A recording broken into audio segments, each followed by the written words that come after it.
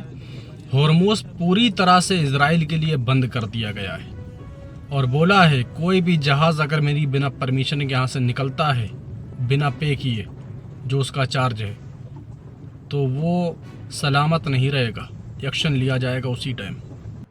America की पत्रकार हैं अना काशपारियन, इन्होंने बड़ा खुलासा किया है।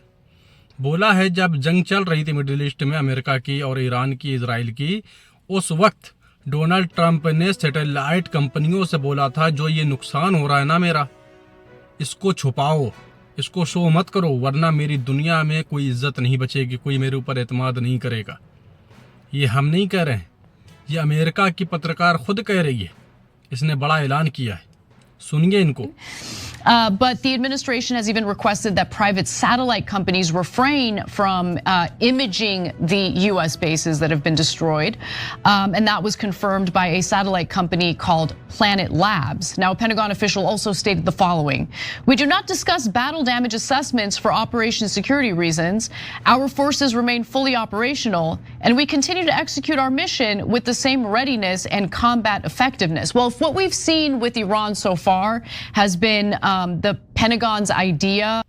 और चीन में दुनिया में जिस तरीके से इस्लाम को ख़त्म करने की साजिशें चल रही हैं ना, चीन में एक परिवार ने इस्लाम कबूल किया है। डोनाल्ड ट्रंप यानी गुलाबी सुअर खुद अपने जाल में फंस गया। एक इंटरव्यू में इसने बोला, जब मीडिया पूछ रही थी इससे मैक लगाकर कि ये बताइए आपने इतनी कोशिश की, क्या आपका वो हाथ था जो प्रदर्शन ईरान के अंदर इतनी तेज़ी से हो रहे थे जिसमें मजलूम बच्चे और औरतें शहीद हो रहे थे, मारे जा रहे थे, हथियार आपने पहुंचाए थे, ये काम आपने किया था? तो डोनाल्ड ट्रंप बोलता हाँ, हमने सरकार गिराने के लिए हथियार दिए थे, अपने वहाँ के जो आम लोग हैं उनको पैसा भी दिया था, हमने मुहैया कराए थे हथियार और पैसा सब कुछ, ताकि वहाँ पे गंद मचाई जा सके। दुनिया में एक से बढ़कर एक जलील अमेरिका और इजराइल, भूलना मत, याद रखना। ये चैनल पर न्यू है, सब्सक्राइब लाजमी कर लेना। सच से रूबरू कराना हमारी जिम्मेदारी है, सच देखना और ना देखना ये आपकी मर्जी है। हमारा काम है सच से रूबरू कराना बस। You said you send weapons to help Iranian demonstrators. Some sources claim these weapons are in Suleimania in Iraqi Kurdistan. Do you confirm that? And as you said, they will pay a big price. I'm not happy with the delivery of the weapons. I'm not thrilled with it. But a small amount of weapons were sent, and we'll see who has them. But I'm not happy with what happened with the Kurds. The Kurds did not deliver the weapons.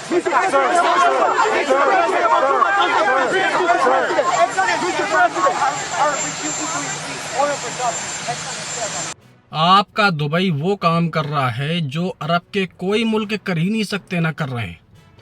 ना Saudi अरब, ना Oman, ना Kuwait, ना Bahrain, ना Egypt, कोई नहीं कर रहा है। लेकिन दुबई वो काम कर रहा है जो पाकिस्तान के लोग दुबई में कारोबार करते थे, काम करते थे, उनको निकालना शुरू कर दिया है उसने। सोचिए, जहन है कुछ आपका? ये काम किसका है? इजराइल और अमेरिका का। किसके नक्शे कदम पे चल रहा है दुबई? अमेरिका के। और अमेरिका किसका गुलाम है? इजराइल का। बताने की ज़रूरत नहीं है आपको। Authored a piece today talking about Pakistani citizens in the Emirates. Tell us about it.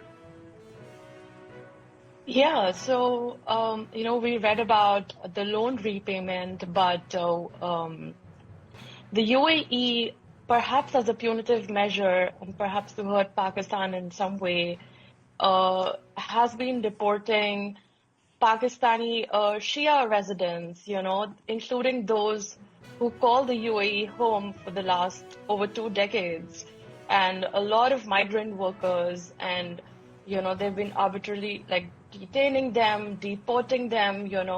People spoke to us about the mistreatment in the detention centers and how they were just put in flights with their ID cards cancelled and bank accounts frozen, and they've just been sent back, and perhaps these are in thousands. A Shia leader told us that maybe 15,000 people have been deported.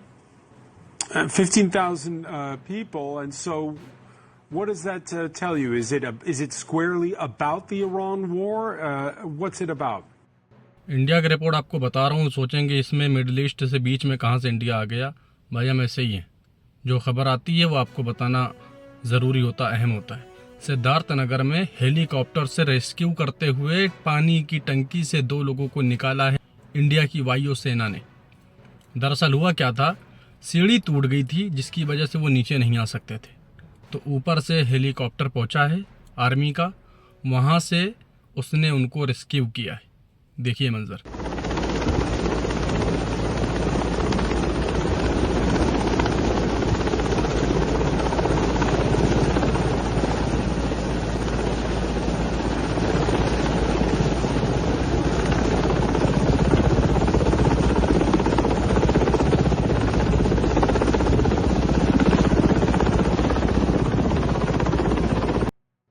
Israel की idea बच्चों के साथ क्या कर रही है।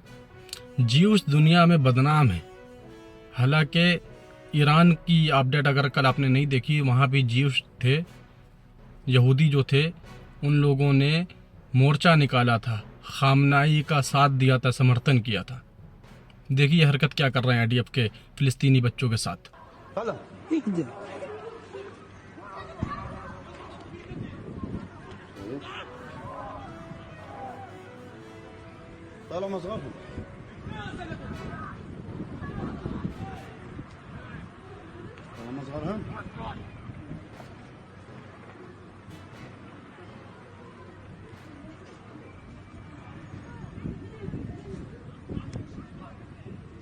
जो Israel का मरकावा टाइम जिसके ऊपर फूलता है ना इजराइल, हिजबुल्ला उसको अपने ड्रोन से किस तरह से उड़ा रहा है। देखिए न्यू जनरेशन का ये टैंक है।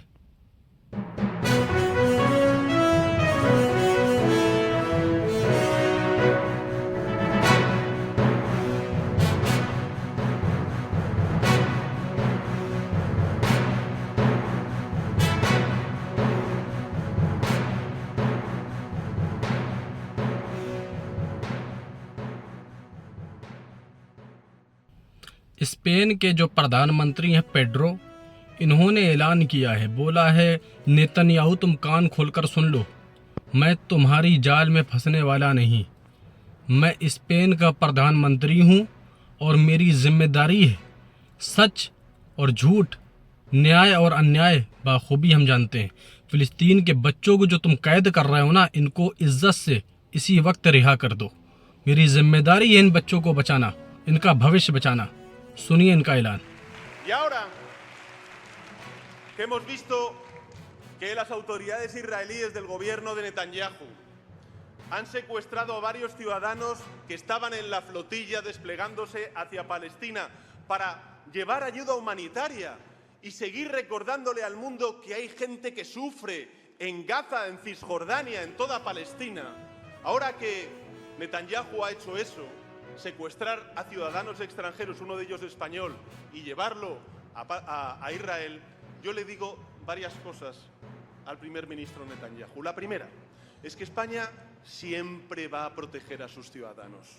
La segunda es que siempre vamos a defender el derecho internacional y esta es una nueva violación del derecho internacional. Y la tercera es que queremos la libertad del ciudadano español que ha sido secuestrado ilegalmente por parte.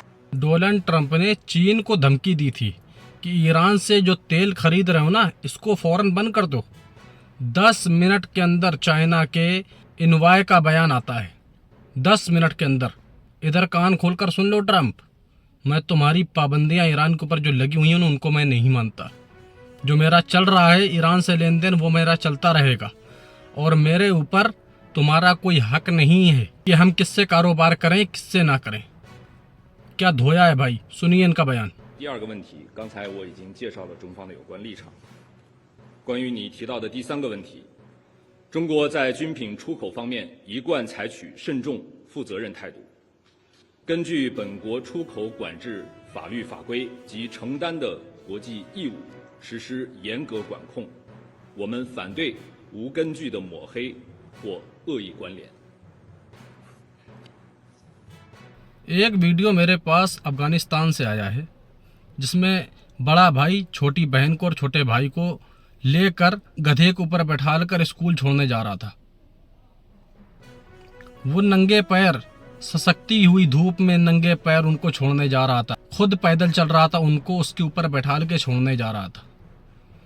अभी ये जितना भी ये कुछ कर ले मेरे भाई, एक वक्त आएगा आपके साथ भी शायद ऐसा हुआ हो। इसकी कोई वैल्यू और कोई इज्जत नहीं होगी। यही लोग इसको तमाचे मारेंगे और बोलेंगे तुमने किया क्या है मेरे लिए। आज की गुजरी हकीकत कड़वी है, सच्ची है। दुनिया के कौन से पावरफुल पासपोर्ट हैं आपको एक एक करके बता नहीं सकते, लेकिन स्क्रीन पे आपके लगा रहे हैं, आप खुद ही देख लीजिए। इसमें ना बांग्लादेश का तस्वीर है, ना पाकिस्तान का, ना इंडिया का, ना नेपाल का। देखिए आप, देखा, ये हाल है अपना। गोबर खाने वाले लोग सिर्फ मस्जिद मंदिर इसी में उलझे रह गए। मुल्क को किस तरह से बर्बाद कर दिया इन लोगों ने बता नहीं सकते आपको। चैनल पर न्यू है, सब्सक्राइब कर लेना, सपोर्ट की ज़रूरत है आपकी। Thank you so much.